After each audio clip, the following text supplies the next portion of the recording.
Hey guys, welcome back to Civil Learning Online. And in the previous video, I have discussed about how to calculate the moment of inertia of the symmetrical I section. And in this video, I am gonna discuss about how to calculate the moment of inertia of unsymmetrical I section.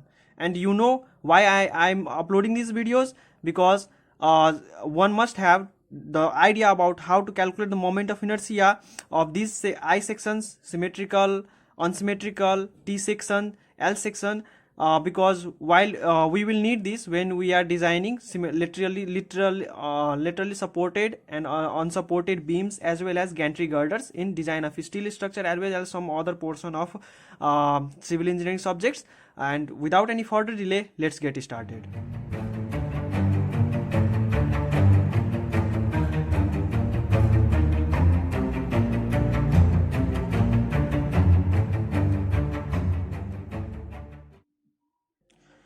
And guys, if you have watched my previous video, you will have the link in I section as well as in the description.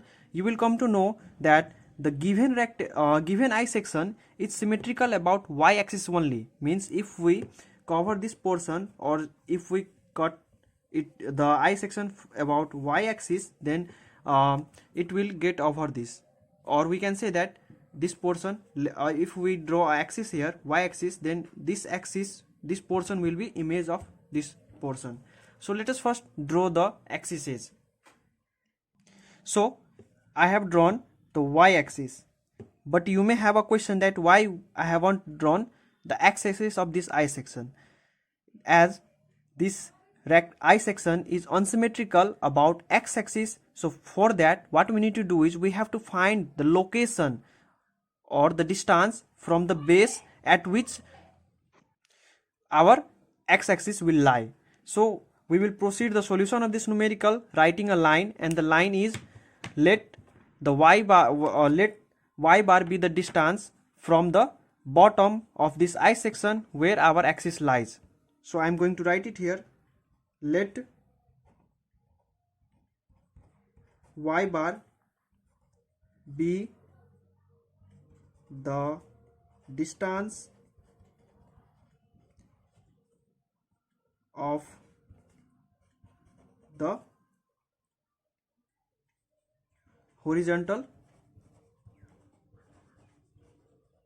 centroidal axis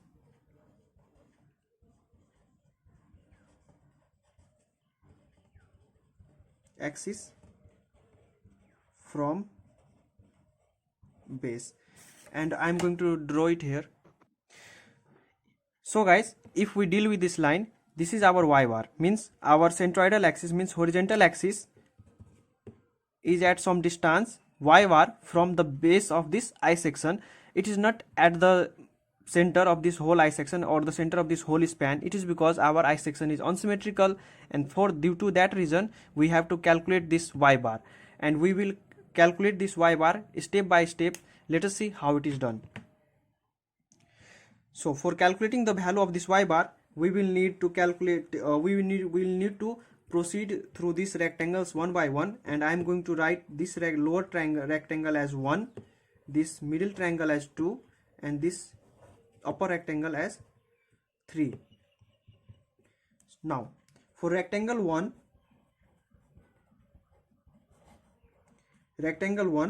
we will have area A1 equals to this 120 multiplied by 20 millimeter. Similarly, y1 means distance of this distance of the CG of this rectangle, and the CG of this rectangle will be half of this 20 millimeter, so it is 10 millimeter. And we are finding the value of y bar from the bottom, so we need to find the this y1. With y1, y2, y3, we will have different value of y1 will be for this rectangle, y2 will be for this rectangle, and y3 will be for this rectangle, and all the distance will be measured from this portion, means lowermost portion. So for rectangle 2, we will have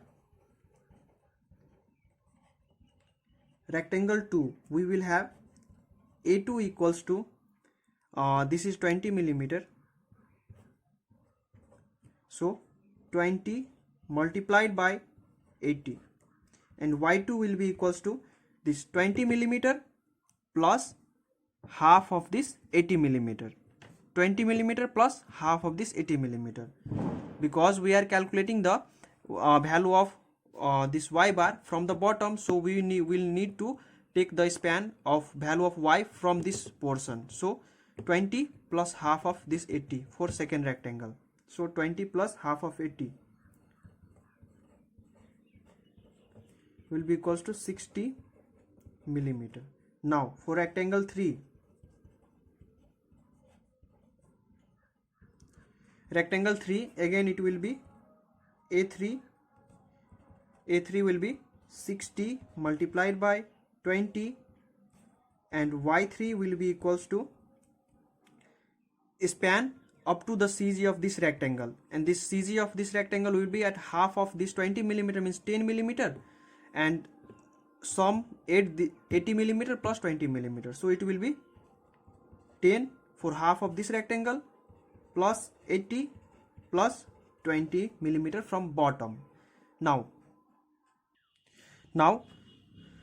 move toward the step for calculating the value of y bar, and we will write here y bar equals to a1 y1 multiplied by area of first rectangle multiplied by the distance y1 plus a2 y2 plus a3 y3 divided by a1 plus a2 plus a3. Now put the value of this, we have already calculated here, put the value and get the final answer for y bar. So guys, now we have calculated the value of y bar, which is equal to 48.46 millimeter. 48.46, let me write it clearly, 48.46 millimeter. Now we have got the value of y bar, means this is our neutral axis or x-axis of this whole I section. Now we need to calculate the moment of inertia of this I section about this axis, about this CG. So let us calculate it. So again we will use the same formula here, it is 3 figures. So we will have moment of inertia of this I section about x-axis will be equals to Ixx1 plus Ixx2 plus Ixx3. This 1, 2, 3 represents our first rectangle, second rectangle and third rectangle. Now we will calculate the moment of inertia of first rectangle. It is going to be again, now see here, we will use the same formula, because x-axis of this rectangle, first rectangle, is going to have their one x-axis which will be parallel to this x-axis, means we will again need to use the concept of parallel axis theorem. So first of all we will take the value for the moment of inertia of this rectangle about its 1 CG, which will be BDQ upon 12. Now add parallel axis theorem. So area multiplied by distance up to the CG, from this CG up to here we will multiply it with distance, and let the distance be h1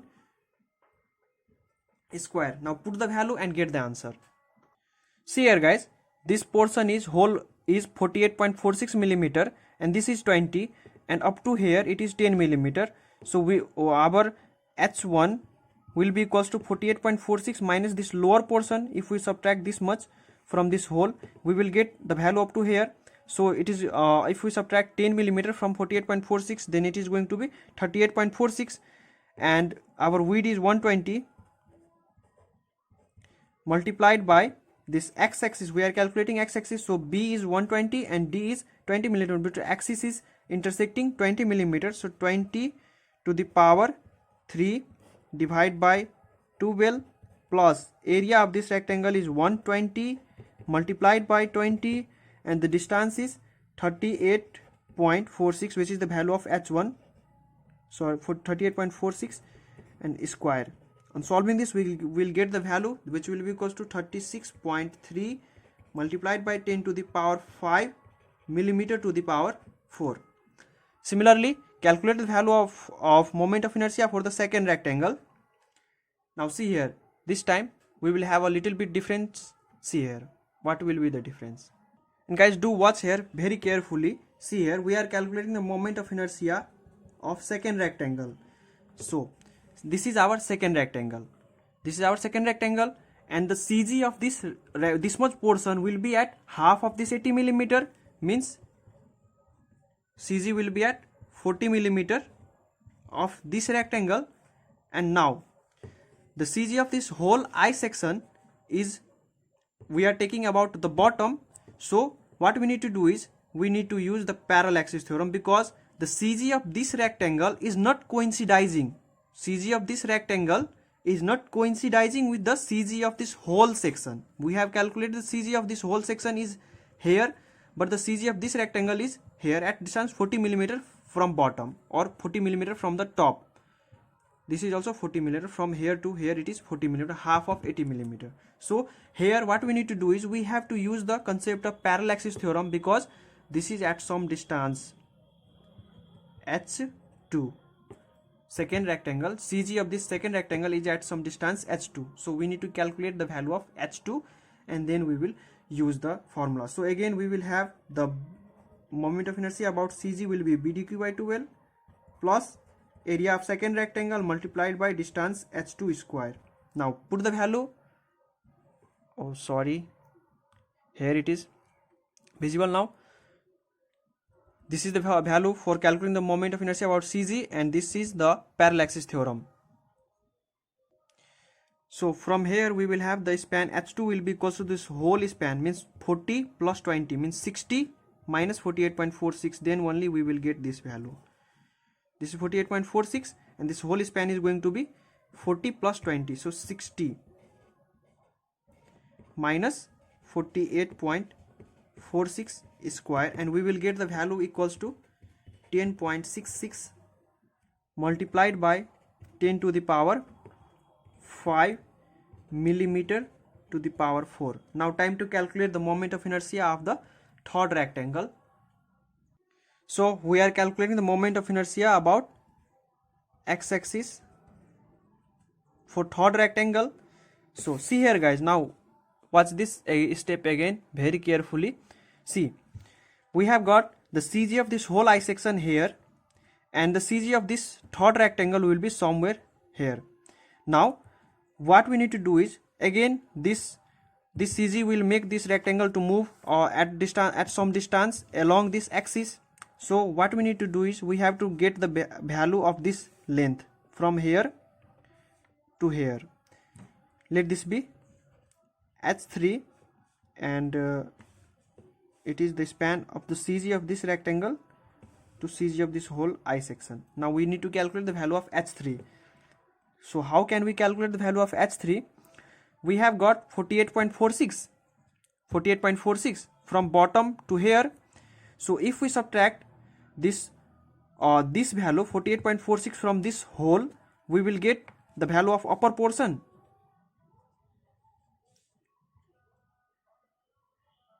Up to here we will get the value. I hope you are understanding. We will get the value of this value. What we need to do is we have to subtract this 48.46 from this whole span. So it is 120 minus 48.46. We will get 71.54.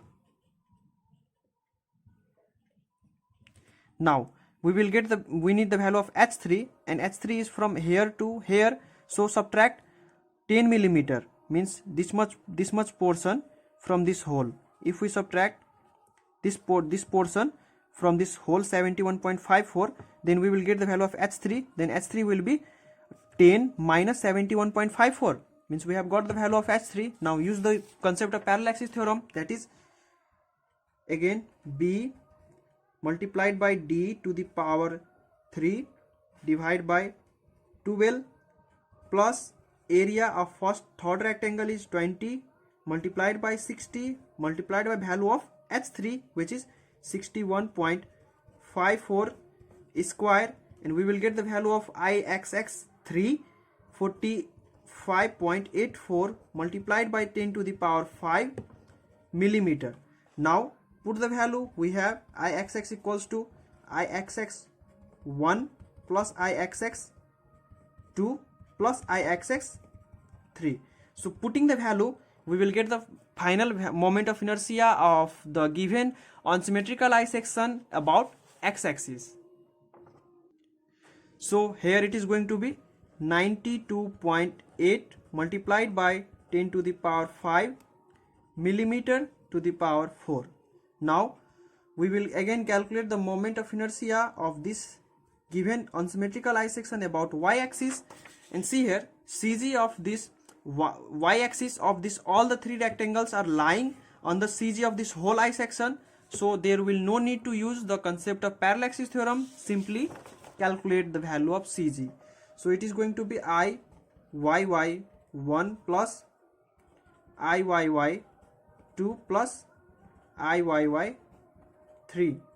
So it is going to be 20 multiplied by 120 to the power 3 divided by 12 plus 80 multiplied by 20 to the power 3 divided by 2. Now guys, put the value and you will get the final answer of value moment of inertia of the given unsymmetrical I section about y-axis. See you in the next video. Till then, stay safe and take care of yourself.